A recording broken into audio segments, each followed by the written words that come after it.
1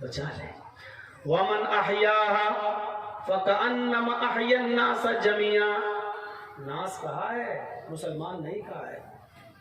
جس نے کسی ایک انسان کو بچا لیا، جس نے کسی ایک منشیہ کی جان بچا لی، فَكَأَنَّمَا أَحْيَا النَّاسَ جَمِيعًا، گویا کہ اس نے پوری دنیا کی انسانیت کی جان بچا لی، گویا کہ اس نے پورے وشو کی مانوتا کو بچا لیا. یہ قرآن کہتا ہے ایک انسان کی جان بچانا، چاہے ہندو ہو، سکھ ہو، عیسائی ہو، کرسچن، یہودی، بدھسٹ، سکھ، جینی، کوئی بھی ہو، یہ مت دیکھیے کہ وہ کون ہے. ہاں جرجیت صاحب کا پڑوسی بریڈ کی ضرورت ہے اور جرجیت صاحب روزے سے ہے، رمضان کا روزہ ہے، اب کیا کریں؟ اس کو ابھی 1 گھنٹے کے اندر بلڈ کی ضرورت ہے، نہیں تو وہ مر جائے گا. ڈاکٹر نے کہہ دیا 1 گھنٹے کے اندر بلڈ چاہیے، تو جرجیت صاحب کے اوپر اب ضروری ہو جاتا ہے کہ اس کو 1 بوتل بلڈ دیں. لیکن روزے کی حالت میں بلڈ تو نکلوایا نہیں جا سکتا ہے.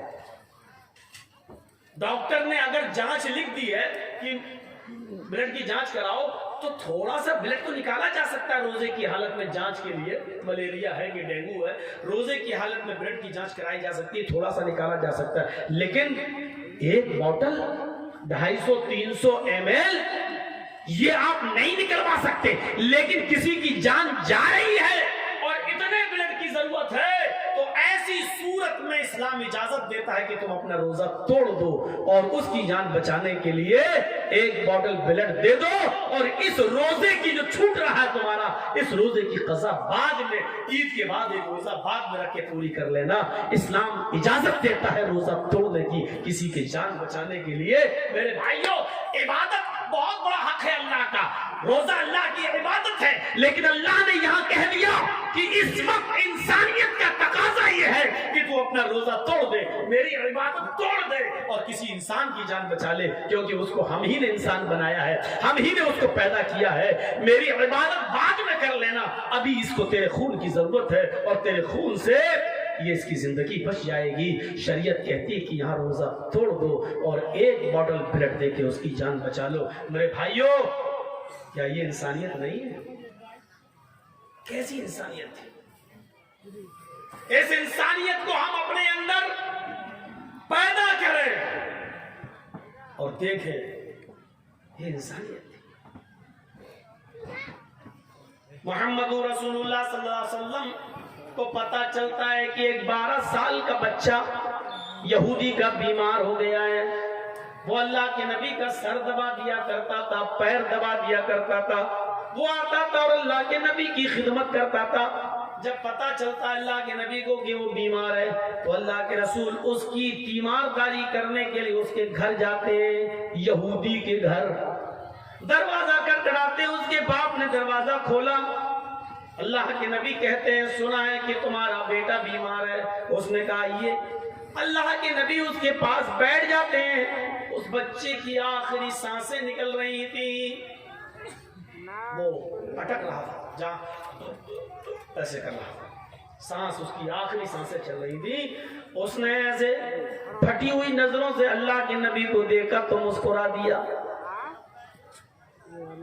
اللہ کے نبی صلی اللہ علیہ وسلم نے اس بچے کے سر پہ ہاتھ رکھا اور اس بچے سے کہا بیٹے قل لا الہ الا اللہ، اگر تمہارا دل کہے تو لا الہ الا اللہ پڑھ لو. اس بچے نے جب اللہ کے نبی کی زبان سے سنا کہ آپ کہہ رہے ہیں کہ لا الہ الا اللہ پڑھ لو، تو وہ اپنے ماں باپ کا چہرہ دیکھنے لگا. اس کے ماں باپ منع کرتے تھے. جب اس نے اپنے ماں باپ کا چہرہ دیکھا تو اس کے ماں باپ نے اشارے میں کہہ دیا بیٹے پڑھ لو. یعنی تمہارا دل محمد کی طرف شروع سے ہی تھا، تم ان کا سر دباتے تھے، پیر دباتے تھے، تم ان کے پاس سے جب میرے پاس آتے تھے تو نبی کی تعریف کرتے تھے، ان کے سچے واقعات بیان کرتے تھے. جب تمہارا دل شروع سے ہی ان کی طرف ہے اور میری وجہ سے، میری ڈانٹ کی وجہ سے، میرے ڈر کی وجہ سے تم اسلام قبول نہیں کر رہے تھے، لیکن آج میں تمہیں نہیں روکوں گا. اگر تمہارے دل میں محمد رسول اللہ کی محبت ہے تو تم پڑھ لو. جب باپ کی طرف سے اجازت مل گئی تو اس چھوٹے سے بچے نے 12 سال کے بچے نے یہودی بچے نے کلمہ پڑھ لیا لا الہ الا اللہ محمد رسول اللہ.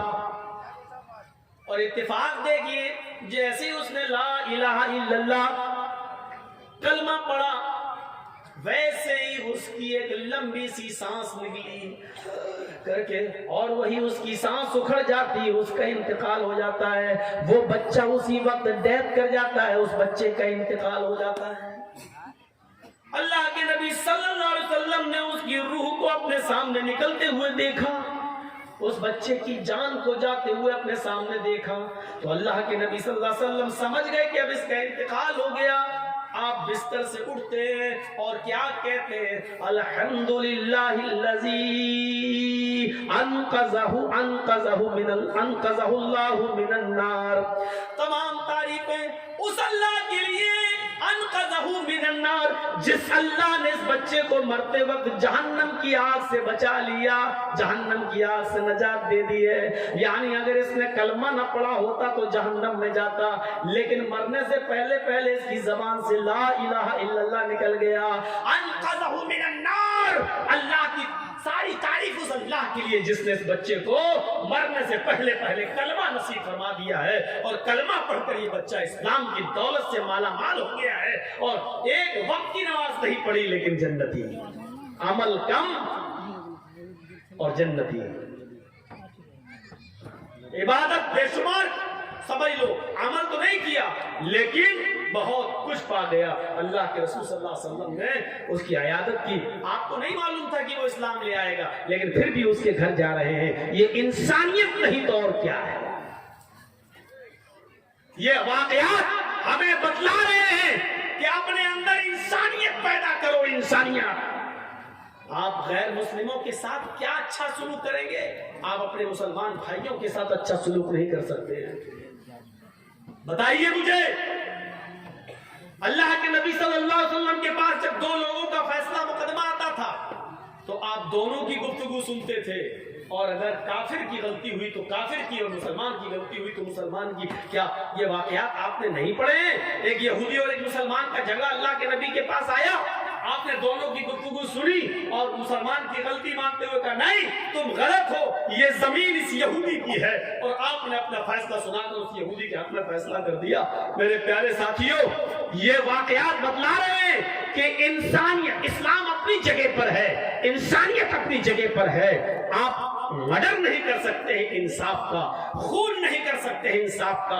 ایک شخص اللہ کے نبی کے پاس آئے, دونوں مقدمہ لے کر آئے. ایک کہتا اللہ کے نبی یہ زمین میری ہے, دوسرا کہتا اللہ کے رسول یہ زمین میری ہے, یہ زمین میری, یہ زمین میری. تھوڑا سا شور نہیں. اللہ کے رسول نے کہا بھائی دونوں صحابی, اللہ کے نبی نے کہا بھائی زمین تو کسی ایک کی ہوگی اور وہ دونوں دعوے کر رہے ہیں. اچھا ایک بات بتائیے, کسی چیز پر ہم دو دعوے کریں تو ایک ہی کا تو ہوگا دونوں میں سے. اللہ کے نبی نے کہا کہ بھائی دونوں میں سے کسی ایک کا ہے. اب کوئی ماننے کے لیے تیار نہیں, ہر ایک کہہ رہا ہے یہ میری, یہ میری. تو اللہ کے نبی نے کہا میرے پاس کیوں آئے ہو؟ کہا آپ سے سچا فیصلہ کرانے. اللہ کے نبی صلی اللہ علیہ وسلم نے فرمایا کہ تم دونوں اپنی باتیں رکھو. بھائی ایک طرفہ بات سن کر کبھی فیصلہ مت کرنا. اللہ کے نبی نے دونوں کو بلایا, دونوں کی گفتگو سنی, لیکن اب دونوں میں بڑا عجیب مسئلہ ہے. بھیا بیٹھ جاؤ, راجیو گاندھی ہو مودی صاحب کے بیٹے, بیٹھ جاؤ. دونوں کی گفتگو میں ایک اور پیش پھنس گیا. کبھی کبھی ایسا بھی ہوتا ہے, آپ کے سامنے بھی ایسا ہو سکتا ہے. جو پنچ ہوں فیصلہ کرتے ہیں وہ سنیں. اللہ کے رسول کے سامنے پیچ یہ پھنس گیا, ایک بیچارہ کم بولنے والا ہے, ایک زیادہ بولنے والا ہے.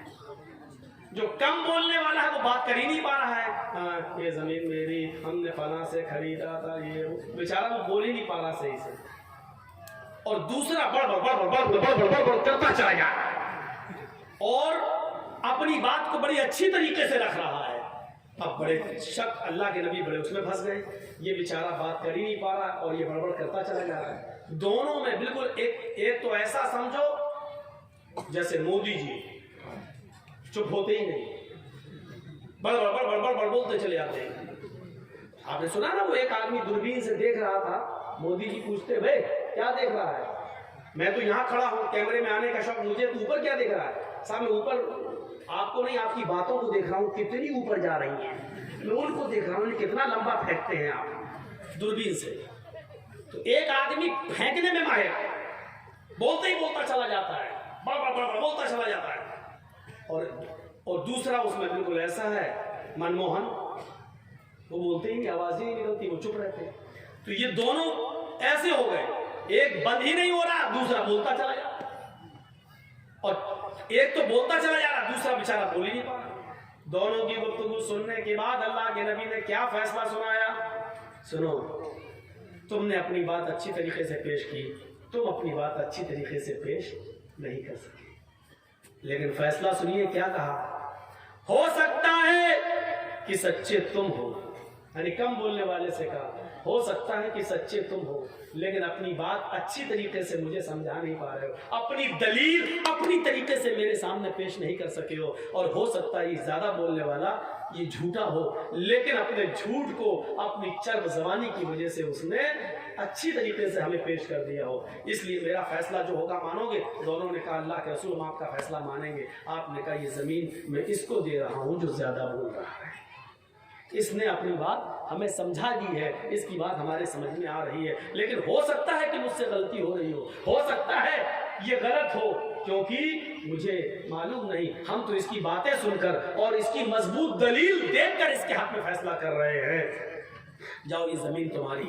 وہ اڑ کے جانے لگا، دوسرے نے کہا اللہ کے رسول ٹھیک ہے آپ نے اس کو دے دیا، ہم نے مان لیا آپ کا فیصلہ سرا ہوگا۔ جب وہ اڑ کے جانے لگا جس کو زمین کا ٹکڑا دیا تو آپ نے کہا سنو، یہ زمین کا ٹکڑا لے کر جا تو رہے ہو، یہ فیصلہ میں نے تمہارے حق میں تو کر دیا ہے، لیکن تمہارا دل اچھی طریقے سے اندر سے جانتا ہے اس زمین کے مالک تم ہو یا نہیں، یہ اچھی طریقے سے تم جانتے ہو، کیونکہ میں نے تو تمہاری باتیں سن کر فیصلہ کیا ہے، لیکن حقیقت میں اگر یہ زمین تمہاری نہیں ہے اور تمہیں اچھی طریقے سے معلوم ہے یہ زمین کس کی ہے، اگر یہ زمین تمہاری نہیں ہے تو میں تمہیں زمین نہیں دے رہا ہوں، فَإِنَّمَا هِيَ قِطْعَةٌ مِّنَ النَّارِ، میں تمہیں جہنم کا ٹکڑا دے رہا ہوں۔ یہ سوچ کے یہاں سے جائیے کہ محمد نے تمہیں زمین نہیں دی، اگر یہ زمین تمہاری نہیں تو جہنم کا ٹکڑا میں نے تمہیں دیا ہے، رہو گے تو جہنم میں، کھاؤ گے تو جہنم میں، پیو گے تو جہنم میں، سو گے تو جہنم میں، اگر اسی زمین میں مرے تو مرو گے جہنم میں۔ اب یہ سوچ کے یہاں سے جاؤ، کیونکہ ہمیں اور تمہیں سب کو قیامت کے دن حساب و کتاب دینا ہے۔ اتنا کہنا تھا اللہ کے رسول کا، ادھر سے وہ چیخنے لگا، اے اللہ کے رسول یہ زمین میری نہیں ہے اس کی ہے، یہ زمین میری نہیں ہے، اسی بھائی کی، اس کو دے دو۔ اب اس نے جب یہ سنا کہ جہنم کا ٹکڑا تو یہ بھی چیخ پڑا، اے اللہ کے رسول یہ جھوٹ بول رہا ہے، یہ میری نہیں اس کی، اسی کو دے دو۔ ابھی دونوں کہہ رہے تھے میری ہے، لیکن دونوں نے سوچا کہ اب کیا پتہ نہیں ہو سکتا میری ہو، دوسرا بھی سوچنے لگا ایسا نہ ہو کہ مجھے تو میرے باپ دادا سے ملی چلی آ رہی ہے، ہو سکتا ہے میرے دادا نے کسی کی زمین پر قبضہ کیا ہو، تو دوسرا بھی ڈر گیا، کہنے لگا اللہ کے رسول یہ جھوٹ بول رہا ہے، نہیں نہیں میری نہیں اسی کی، اسی کو دے دو۔ اللہ کے نبی نے کہا ابھی تو دونوں کہہ رہے تھے میری میری، اب کیا ہوا؟ دونوں کہتے میری نہیں میری نہیں میری نہیں، بھاگ گئے، جانے لگے۔ آپ نے کہا سنو میں کیا کروں؟ کہا ہم نہیں لے رہے۔ دونوں نے مل کر وہ زمین اللہ کے رسول صلی اللہ علیہ وسلم کو دے دی کہ اللہ کے رسول ٹھیک ہے ہم دونوں مل کر آپ کو دے رہے ہیں، آپ اسلام کے کام میں لے آئیے۔ آج تک پتہ نہیں چل سکا کہ اس زمین کا اصلی مالک کون تھا، لیکن دونوں نے وہ زمین محمد رسول اللہ کو ایک ایک انچ زمین پر اپنے بھائیوں سے لڑنے والوں، جھگڑنے والوں، زندگی بھر کے لیے رشتے اور ناطے توڑنے والوں، سوچو، اور دوسروں کی زمین پر قبضہ اگر تم نے کیا ہے، چاہے ایک بالشتی کیا ہو، آپ کا دل جانتا ہے کہ آپ نے جائز طریقے سے لی کہ ناجائز طریقے سے، اگر وہ ناجائز طریقے سے لی ہے تو آپ جہنم میں رہ رہے ہو، اتنا یاد رکھو۔ وہ جہنم کا ٹکڑا ہے، جنت نہیں ہے، وہ جہنم کا ٹکڑا ہے جو 7 زمینوں کا طوق بنا کر تمہارے گلے میں قیامت کے دن ڈالا جائے گا۔ اور اس حدیث سے یہ بھی پتا چلا کہ پنچایت میں فیصلہ کیسا ہوتا تھا، دلیلیں دونوں طرف سے سنی جاتی تھی، اور دونوں طرف سے سننے کے بعد فیصلہ دلیلوں کی بنیاد پر کیا جاتا تھا۔ کیا پنچایتوں میں آج ایسا فیصلہ ہو رہا ہے؟ دونوں طرف سے بات سن کر کیا عدل و انصاف کی روشنی میں، دلیلوں کی روشنی میں کیا فیصلہ ہوتا ہے؟ سپوز دیٹ، فرض کر لیجئے، آپ کے اس گاؤں کا کیا نام ہے؟ گودا سیمن۔ چلیے فرض کر لیجئے گودا سیمن کی